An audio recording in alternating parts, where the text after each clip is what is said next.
আপনারা দেখছেন FS RL video. ভিডিওটি ভালো লাগলে আমাদের চ্যানেলটিকে সাবস্ক্রাইব করে আমাদের পাশে থাকা বেল আইকনটি প্রেস করে আমাদের সাথে। আমি আপনাদের সামনে উপস্থিত হয়েছি মিডিয়ার মাধ্যম দিয়ে সাধারণ মানুষের কাছে আমার একটা বার্তা।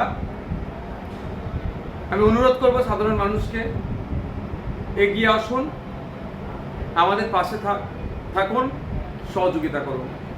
আমাদেরই ভাঙড়ের মেয়ে নেহা লস্কর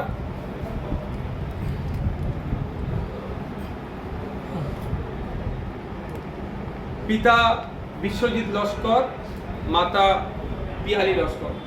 বাচ্চাটি ক্লাস 8-এ ফাইনাল পরীক্ষার কিছু পূর্বেই রোগে আক্রান্ত হয়।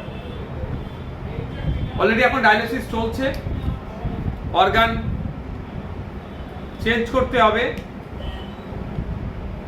ভালো ছিল, খেলাধুলা পড়াশোনা যথেষ্ট পারদর্শী ছিল, হঠাৎ এই ভয়ঙ্কর রোগে আক্রান্ত হয়ে যায়। আপনারা সবাই জানেন বিশাল ব্যয় সাপেক্ষ। পরিবারের একমাত্র উপার্জনকারী হিসাবে বাবা আছে, কিন্তু যা উপার্জন করে, এই যে একটা হেভি খরচ, প্রায় 15 লক্ষ টাকার অধিক খরচ, এনার পক্ষে একা টানা সম্ভব নয়। আমি বিধায়ক হিসাবে আমি যা আমার সমর্থনে আমি অবশ্যই সহযোগিতা করব, কিন্তু আমার দ্বারা সম্ভব হয়ে উঠবে না। আমি আপনাদের কাছে অনুরোধ করব, আসুন আমাদের ভাঙড়ের ধর্মতলা পাঁচুরিয়াতে বাড়ি, বেওতা 2 নম্বর অঞ্চল, ভাঙড় 2 নম্বর ব্লক, ভাঙড় বিধানসভা, নেহা লস্করের পাশে আপনারা দাঁড়ান। আপনাদের যার যেমন সামর্থ্য হবে দিয়ে সহযোগিতা করুন। এ যেন শারীরিকভাবে সুস্থ হয় এবং পড়াশোনাকে যাতে কন্টিনিউ করতে পারে, এর জন্য আপনাদের কাছে আমি আবেদন করছি। আমার হাতে একটা স্ক্যানার আছে, তার ছবি জেরক্স কপি আছে।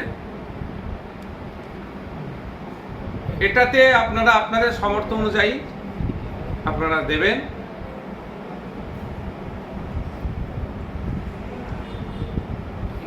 এটা কার নামে আছে? আচ্ছা, আমার নেহা লস্করের মা তথা পিয়ালি লস্করের নামে নস্করের নামে আছে। আপনারা ওখানে আপনাদের সামর্থ্য অনুযায়ী দেবেন, এটা অনুরোধ করছি। এটি বাচ্চা মেয়ে, ক্লাস 8-এ ফাইনাল এক্সাম দেওয়ার আগে তিনি অসুস্থ হয়ে পড়ে। আমাদের প্রত্যেকেরই বাড়িতে এই ধরনের শিশুরা আছে, বাচ্চারা আছে। তাদের মুখের দিকে তাকিয়ে এই বাচ্চাটি যাতে সুস্থ হয় তার জন্য আপনারা সহযোগিতার হাত বাড়িয়ে দেবেন, এই কামনা আপনাদের কাছে করি। এবং সাথে সাথে এটাও বলবো, আর্থিক সহযোগিতার সাথে সাথে যে ধর্ম থেকেই বিলং করুন না কেন, কেউ আল্লাহতে বিশ্বাসী, কেউ ভগবানে বিশ্বাসী, কেউ যীশু খ্রিস্টতে বিশ্বাসী, প্রত্যেককে বলবো যে যার সৃষ্টিকর যে ধর্মেই হোক না কেন, আপনারা এই বাচ্চা মেয়েটির জন্য দোয়া আশীর্বাদ করবেন যেন এ দ্রুততার সাথে সুস্থ হয়ে ওঠে।